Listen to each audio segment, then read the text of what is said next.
Tonight we report on an armed robbery in Ephrata that ended in a pursuit, and a record number of salmon have made their way to the Priest Rapids Fish Hatchery. What's happening in sports, Bob? Big Bend Volleyball keeps its postseason hopes alive with a win over Yakima Valley, and Central Washington drops a non-league game to Humboldt State. Will we have more rain in the Columbia Basin tonight? Let's take a glance at our Weather Center forecast and see what's in store. Here in the Weather Department, we're watching for a brief break before the next storm comes on our way. Thursday, Friday looks a little unsettled, so don't put that rain gear away. Details coming on up.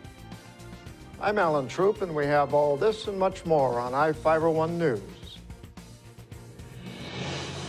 From the I-Fiber One HD studio here in the heart of the Columbia Basin, this is I-Fiber One News, your #1 source for local news, sports headlines, and our very own Weather Center forecast covering the entire Columbia Basin.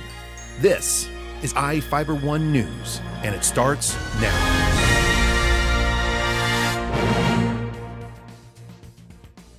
A man allegedly led police on a chase through Ephrata Sunday morning after he robbed the Burger King.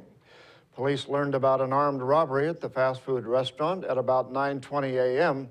According to police records, the suspect aimed a pistol at employees and emptied the safe.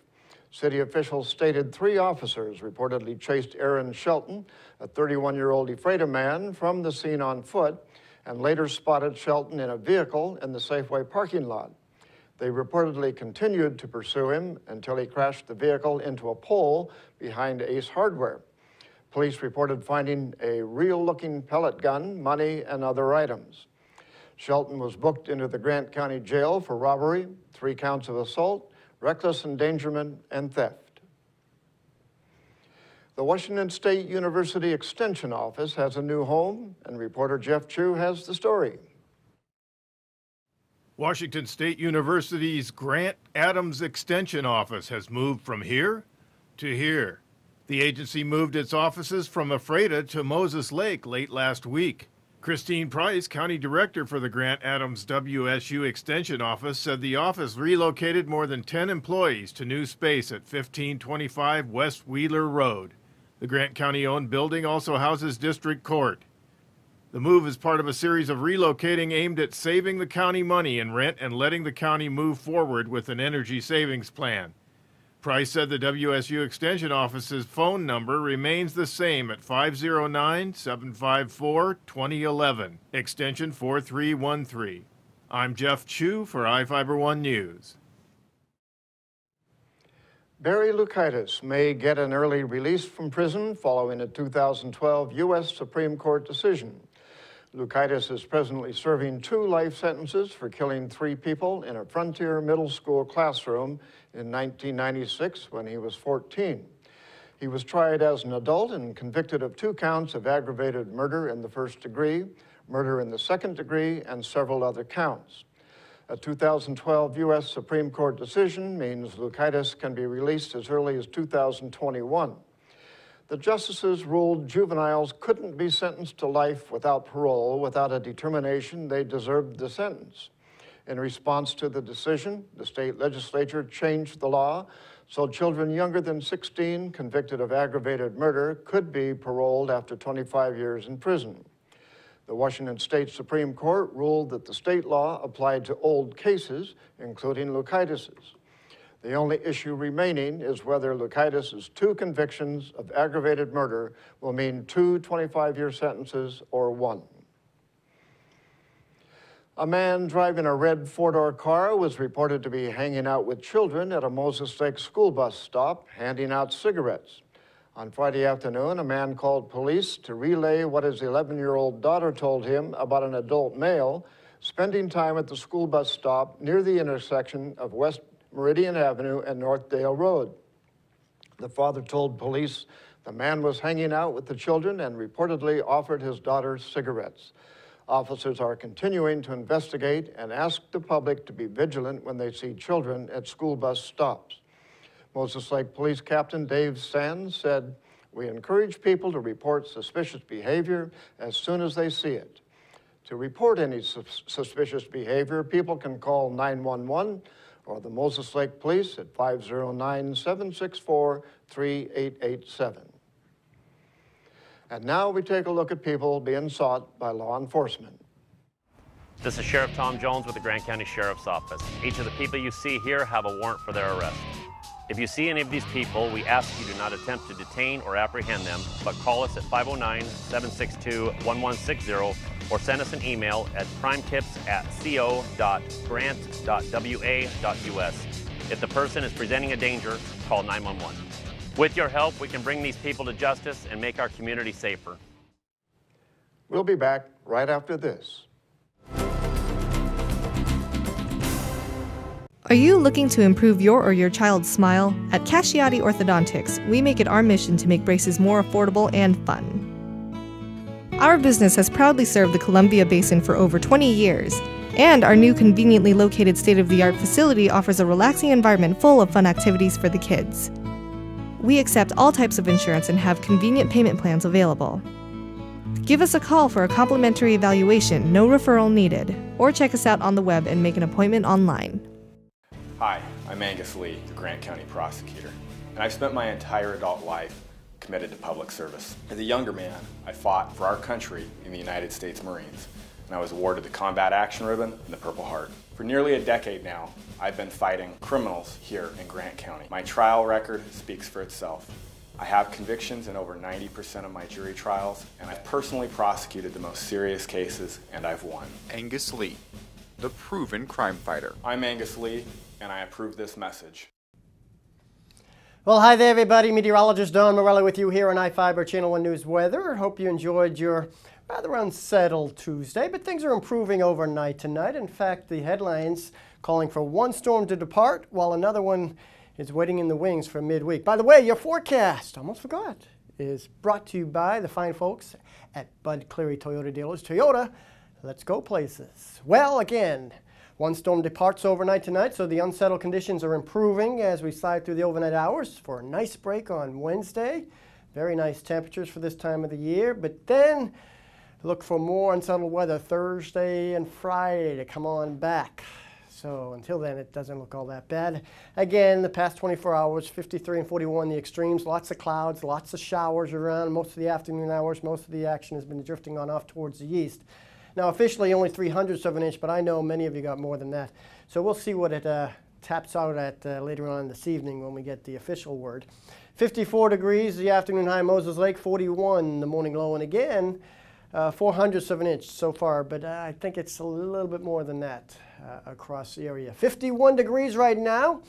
Generally some breaks now developing as showers move on off towards the east. That little rain shadow effect trying to take hold. 44-degree dew point, so telling me wait to see a little bit of fog develop in some areas. We'll see if that occurs, but all in all, we'll see the clearing conditions take place. So here it is. Storm today, now moving on off towards the east. You can see the little rain shadow effect here in the basin. Showers west of us from the Cascades west. That sort of fizzles out during the day on Wednesday. So again, Wednesday, a nice break. But doesn't last long, folks. Look at all this moisture coming right back on Thursday afternoon, Thursday night into Friday. So again, don't put those umbrellas away just yet. Specifically for Wednesday afternoon, Cascades west, sprinkle possible in the mountains, and then coming in from the southwest during the afternoon, some rain. Inland northwest, not too bad of an afternoon, mid-50s with some clearing and some partial sunshine during the day, and the Columbia Basin looking fairly decent as well. Look at these temperatures, very nice. You know, normal highs in the lower to mid-50s, so good, 5-10 degrees above where we should be this time of the year. So let me take you through the rest of the work week and through the weekend. Lots of stuff going on this weekend, isn't it? Yeah, we got Halloween, of course, and hopefully the showers move on out before all the little trick-or-treaters go out. And then we have the clock to turn back on Saturday night, Sunday morning, so we gain an hour. But the rain on Thursday looks kind of significant. Chilly temperatures to start the work week, especially in the morning hours next week. Well, enjoy your night tonight. In fact, sports coming up right next, so don't go away. You don't need me to tell you that 4 and all-wheel drive time is on its way. But maybe you didn't know your local Toyota dealers are gearing up for the season with special savings on our top-selling 4 and all-wheel drive models. From tough Tundra trucks to our best-selling CUV RAV4 or Benza, the perfect blend of all-wheel drive with safety and style. Plus many others. The bottom line is exceptional 4 or all-wheel drive savings just in time for winter. For full details on these and other savings, visit any of your Inland Empire Toyota dealers. Toyota, let's go places. Hi, I'm Cindy Carter, your Grant County Commissioner. Currently, I serve the 92,000 residents of Grant County, working with over 700 employees, 11 different labor unions, and providing oversight to an annual budget of $131 million. I have served in this capacity for 7.5 years, working closely with each department and office, reviewing their individual budgets to ensure a balanced overall budget so the county can remain fiscally strong. I'm Cindy Carter. Please vote for me in the 2014 election as your Grant County Commissioner.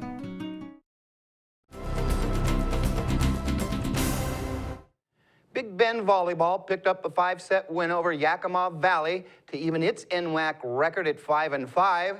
The Lady Vikings dropped the first game, won the next two, and then fell short 26-24 in Game 4. Big Bend took the final set 15-9. Shania Bateman led the offensive attack with 18 kills. Libero Kennedy Bell and Rebecca Egan finished with 19 digs each. 4 matches remain in the regular season. The Vikings are sitting in 5th place and just 1 game back of Wenatchee for the final playoff berth. Coach Steve Duncan believes 8 wins will get Big Bend in. The games at Treasure Valley and Columbia Basin are definitely winnable. The other 2 at 8-1 Blue Mountain Friday and a home match with Wenatchee November the 7th will require flawless games. Big Bend will have to beat one of the teams to get to 8 wins. Central Washington dropped a 38-20 non-conference game at Humboldt State. The Wildcats struggled on both sides of the ball throughout the contest. A 30-yard run by Jordan Todd put Central up early. The Lumberjacks responded with 3 unanswered scores to go up top 17-7. Todd's second TD of the game came just before the half to narrow the gap to 17-13. It was all Humboldt State in the second half as the Lumberjacks outscored the Wildcats 21-7 to run away with it. Central matches up with Lincoln University Saturday and the last home game of the season for the Wildcats. Jordan Perry hit Dan Galindo with a 20-yard strike with 12 seconds left, and Northern Arizona beat Eastern Washington 28-27. The 1-point loss snapped the Eagles' 14-game Big Sky Conference win streak. NAU stopped an Eastern threat on 4th and 4 at the Lumberjacks 23 with 51 seconds left. NAU then drove the length of the field in 3 plays to shock the Eagles. Eastern's Quincy Forte finished with a career-high 219 yards on 24 carries and a score. The Seattle Sounders and forward Obafemi Martins have agreed to a multi-year contract extension. The club announced the deal Tuesday but did not release the terms. ESPN reported late last week it's a 2-year deal. According to Major League Soccer Players Union, Martins made slightly more than $1.75 million this past season with Seattle. Martins is among the favorites for league MVP after scoring a franchise record 17 goals and adding 13 assists for Seattle. Well, be sure and set your dial on Channel 1 for the Quincy-Ellensburg volleyball match at 7. Sean Wells and Cody Johnson will be calling the live action. We'll be right back after this. I'm Daryl Pheasant. I've been your treasurer for 28 years. I take my oath seriously, following the laws consistently and fairly. This complex job depends on experience. Experience to run a $200 million public investment pool. Experience working with state agencies, banks, attorneys, title companies. Experience to know the law and be able to explain it. With reduced staffing, we need a working treasurer. Let me continue working hard for you. Public service, experience, leadership that is unmatched. Vote Daryl Pheasant for County Treasurer. This is Garth Dano. I'm asking for your vote for Grant County Prosecutor, and have practiced law here with my family for 34 years. I care about this county and the people who live and raise their families here. I'm committed to improving our justice system in Grant County so we can all be proud of it. I will hold serious offenders accountable and will work with all our police officers to protect the public. Currently, it takes 3 to 4 years to have a civil trial heard in our courts. I am committed to working with the judges to solve this unnecessary delay. Please vote for me in the upcoming general election. I am Garth Dano, and I approve this message.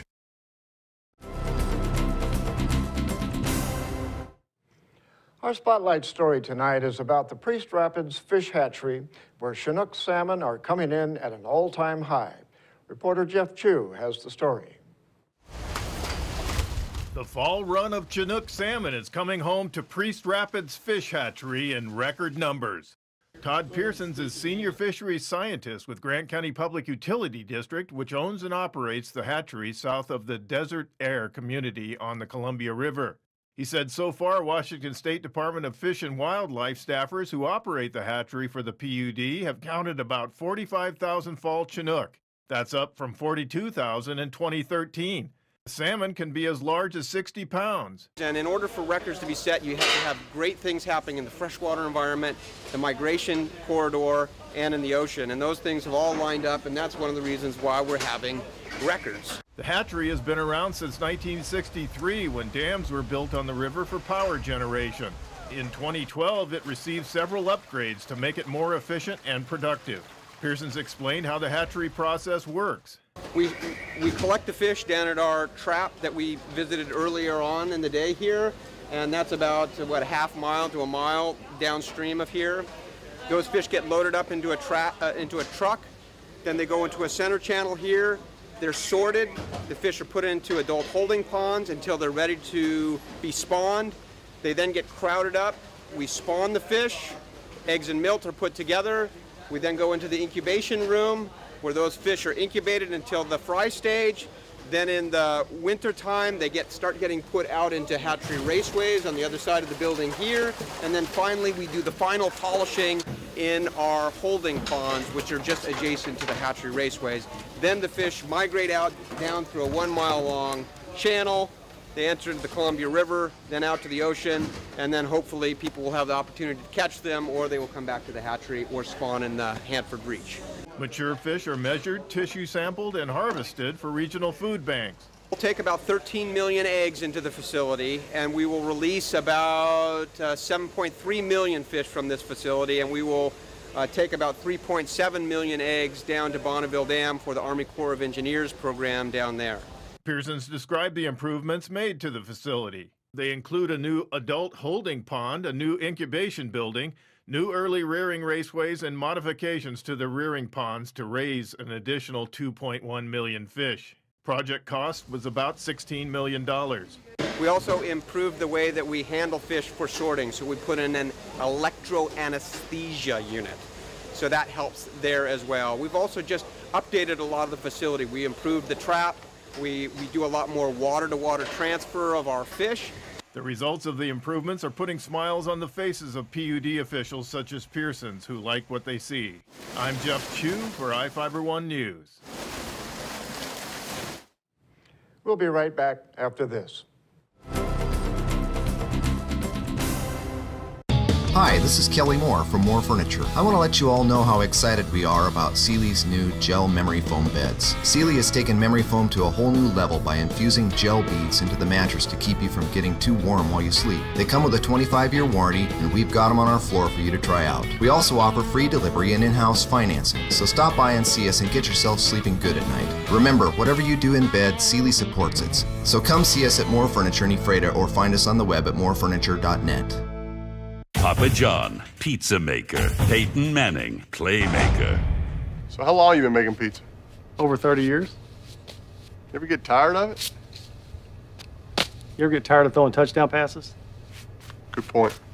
Come on, man. Up your game with our new kickoff special. Get any large 2-topping pizza, only $10. Add a mega chocolate chip cookie for only $5 more. Better ingredients, better pizza, better football.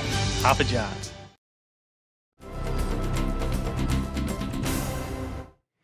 Welcome back. A Moses Lake teenage bicyclist was injured when he was struck by a car on State Route 17 near Nelson Road in Moses Lake Saturday afternoon. The 14-year-old boy was crossing the intersection and reportedly did not yield to the oncoming 2014 Ford Fusion driven by Kayanne Darnell, a 67-year-old Moses Lake woman. According to the Washington State Patrol, Darnell struck the teenager with her car and the bicyclist landed off the road. Darnell remained at the scene and waited for authorities. The boy was taken to Samaritan Hospital in Moses Lake for treatment. Police did not say whether or not he was wearing a helmet. Neither Darnell or her passenger, Jack Whiteside, and 92-year-old Moses Lake resident, were injured. A man faces a 5-year prison sentence after he led police on a chase in Moses Lake in August. A jury found Andrew Gilbert Jr., a 32-year-old Moses Lake resident, guilty of attempting to elude a pursuing police vehicle and vehicle prowling in the second degree. The jury deliberated for about 90 minutes before making a decision. Gilbert has 20 felony convictions in the past 18 years, including 3 previous convictions for attempting to elude a pursuing police vehicle. Grant County Prosecutor Angus Lee stated they plan to ask for the maximum sentence allowed in state law for the crimes, which is 5 years for attempting to elude a pursuing police vehicle. Gilbert and an accomplice tried to steal from a parked vehicle and fled police on a motorcycle until he crashed the bike near Basin Feed and Supply in Moses Lake. The American Red Cross will be hosting a blood drive on Wednesday. The drive is from 10 a.m. to 3 p.m. at the Ephrata Recreation Center on Basin Street. The Red Cross accepts anyone that is at least 18 years old with a valid driver's license or a current Red Cross donor card. The Red Cross's blood reserve fluctuates as supplies are used, and Regional Communications Manager Jared Schultzman said the Columbia Basin has been very supportive and generous in the last year. All donors who come to the drive, whether they donate or not, also become eligible for a nationwide promotion for a $5,000 Visa gift card from Suburban Propane, which will go to a winner in November. In Northwest news, a 97-year-old woman died Tuesday morning in a house fire on the north side of Spokane. The Spokane Fire Department has not released the victim's name. Neighbors reported the fire at 7:18 a.m. Tuesday. Assistant Fire Chief Brian Schaefer said the victim's son awoke to a knocking sound, opened his bedroom door, encountered smoke, and went outside. He attempted to go back inside to get the woman, but Schaefer says at that point it was too dangerous to re-enter the house. The fire's cause has not been determined. What would you do if you found $120,000 stuffed in bank bags in the middle of the street? It happened to an off-duty California Highway Patrol officer. And as CNN's Alan Wang reports, she didn't have to think about it.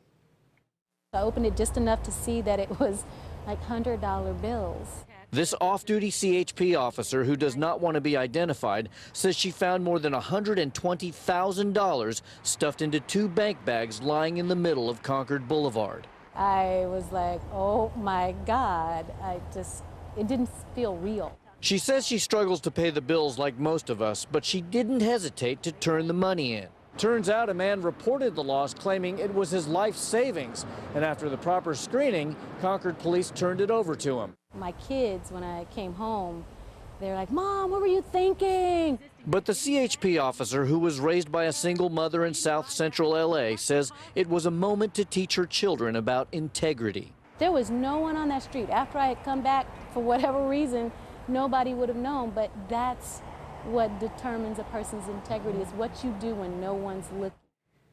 And that's going to do it for us here at I-501 News. We want to thank you for watching, and we'll see you again tomorrow.